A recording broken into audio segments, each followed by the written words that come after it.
I just wanted to just come in. I know the sun is out here, at least in the Northeast, and people are just dying to get out. And I am so excited that this Saturday is International Women's Day. It is also International Women's Writing Day. So I just hope all the ladies get out there and enjoy their time.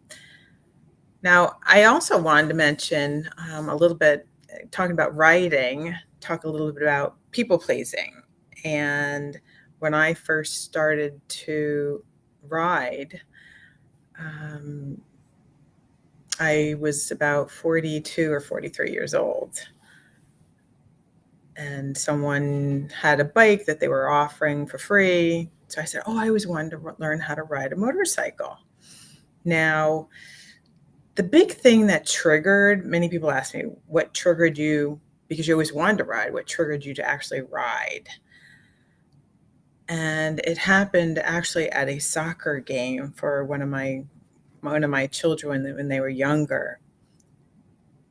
One of the fathers came up to the soccer game with a motorcycle, and I just wanted to ride. I just wanted to ride in the back. And I was worried about what everyone else was saying or thinking, but I just saw that motorcycle. I was like, I just want to ride. So I said, could I have a ride? He said, yes, hop on the back. We go for a ride and came back. But what I noticed was I was getting like serious stink eye from the other women because I was getting a ride on someone's husband's motorcycle, and I couldn't give a hoot about the guy. I just wanted to ride on the motorcycle. And it just woke something up in me that I just said, I don't care what people think. I think I need to just ride my own motorcycle. When I was little, I had ridden a mini bike. And growing up as a female, everyone around me just said, oh, well, it's not something girls do. So I never pursued riding. And also I was busy raising my children.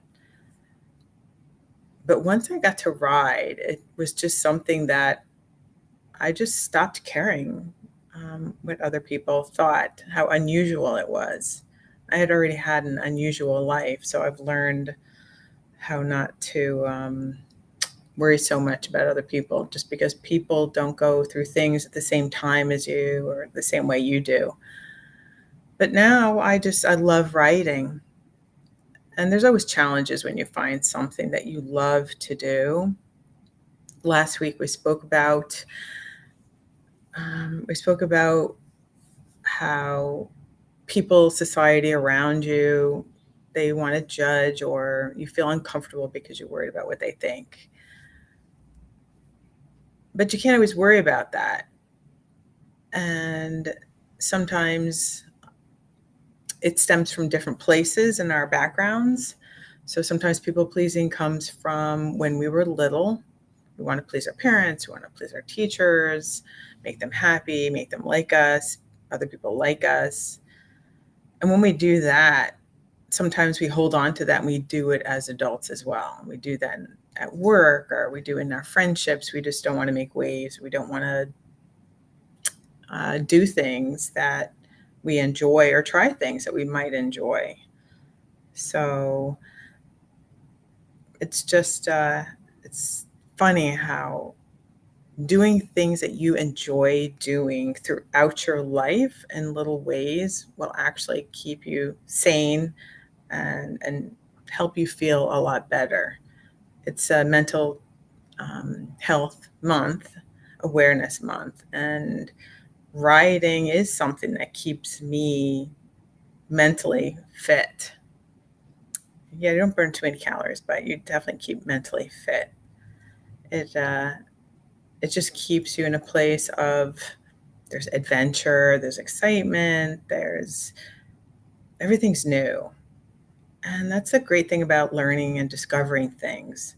But if you just hold yourself back because it makes other people more comfortable and makes you look like you're compromising, and there's compromising, there's a good way, and then there's too much compromising where then you're just losing yourself.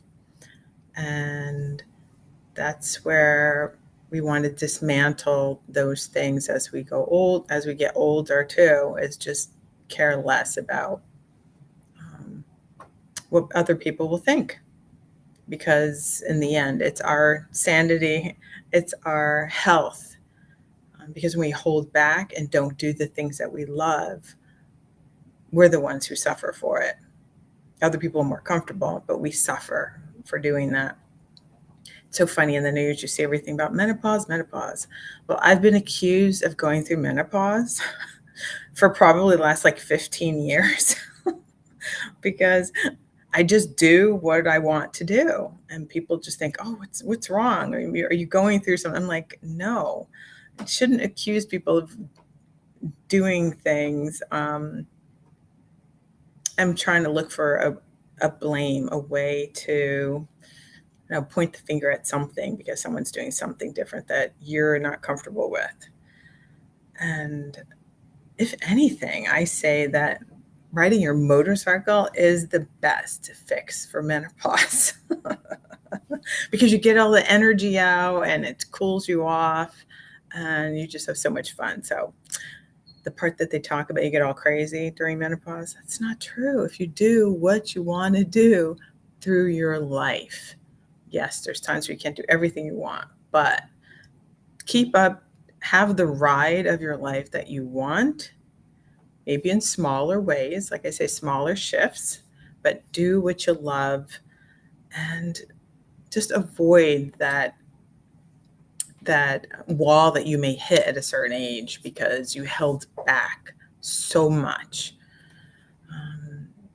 And again, it's your health, your mental health and your physical. I mean, women have a lot with, we don't even know when we're having heart attacks because we just think it's stress. And that's because we hold back. So I hope that we will look to please people less and ourselves more. Please go back to the YouTubes that I've done over the winter. It actually covers a lot about, right now we're in people pleasing, but I spoke earlier about how to just quiet the noise of other people. There's different things you could do to quiet that noise and also get in touch with who you are. Because then you hear your own voice much louder than others. You can acknowledge others, but you'll hear your voice and what you want most of all. And then you'll have a much better time at resisting the people pleasing and living the life that you want. So I hope all you ladies will enjoy your International Women's Day tomorrow around the world. When I used to live in Europe, I loved International Women's Day more than Mother's Day because it celebrates all the women and everything, all the different things that people do, whether you're a sister, you're an aunt, you're just a friend. And there's many people in a village to help raise people. So I wanted to give a shout out to all the great women that help out in the communities and help inspire other young women to follow their dreams and just love themselves. So we will have a look at some more people pleasing next week. I promised you I would keep these talks to about 15 minutes. And just don't give in to what others want you to do, and you will feel much more secure with yourself to do all the things that you want to do in your life and fulfill your dreams and have the courage to help yourself be a better person and help others. So thank you. Have a great weekend and happy Women's International Day. Bye.